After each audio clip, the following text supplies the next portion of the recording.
ನಾನು ಇನ್ನು ಮದುವೆ ಆಗಲಿಲ್ಲ ಅಂತ ಮಾಯಮಾರ ತಲೆ ಇರುತ್ತೆ ನಿನಗೆ ಅಂತೇಳ ನೋಡ್ರಿ ಒಂದ್ 4 ಮಕ್ಕಳು ಅಪ್ಪನ ಕಡೆ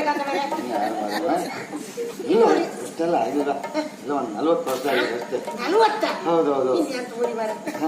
ನಾನು ಇಷ್ಟೆಲ್ಲ ಉಂಟು, ಆಸ್ತಿ ಅಂತಸ್ತು ಐಶ್ವರ್ಯ ಎಲ್ಲ ಉಂಟು. ಈಗ ಒಂದು ಮದುವೆ ಆಗ್ಬೇಕು ಮನಸ್ಸಾಗಿದೆ. ಹೆಣ್ಣು ಯಾರು ಕೊಡ್ತಾರೆ? ನೀನು ಯಾಕೋ ಹೆಣ್ಣಿನ ಹುಂಡಿಯವನು ಹೌದಲ್ಲ, ದಲ್ಲಾಳಿ ಅಂತ ಆಯ್ತು. ಎಷ್ಟೇ ಖರ್ಚಾಗ್ಲಿ ಒಂದು ಒಳ್ಳೆ ಹುಡುಗಿ ಇದ್ರೆ ಹೇಳು ನಿನ್ನ ಹುಂಡಿಯಲ್ಲಿ ಎಷ್ಟು ಖರ್ಚಾದ್ರು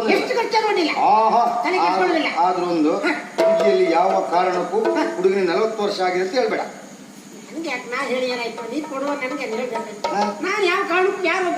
ಹುಡುಗಿ ಚಂದ ಇರಲಿ, ಹುಡುಗಿ ಮನೆಯವ್ರಿಗೆ ಏನೂ ಖರ್ಚಿಲ್ಲ, ಎಲ್ಲ ಖರ್ಚು ನಂದೇ ಖರ್ಚು. ಎಲ್ಲೂ ಸಿಗ್ಲಿಲ್ಲ ಅಂತ ಮಾಡು, ಕೊನೆಯ ಪಕ್ಷದಲ್ಲಿ 2ನೇ ಸಂಬಂಧ ಯಾರು ಒಡ್ಡಿಲ್ಲ ಕಡೆ ಎಂತ ಮಾಡೋದು. ಒಂದು ಮದುವೆ ಆಗ್ಬೇಕು ಮನಸ್ಸು. ಒಳ್ಳೆ ಮದುವೆ ಆಗ್ಬೇಕಲ್ಲ. ಹೌದೌದು.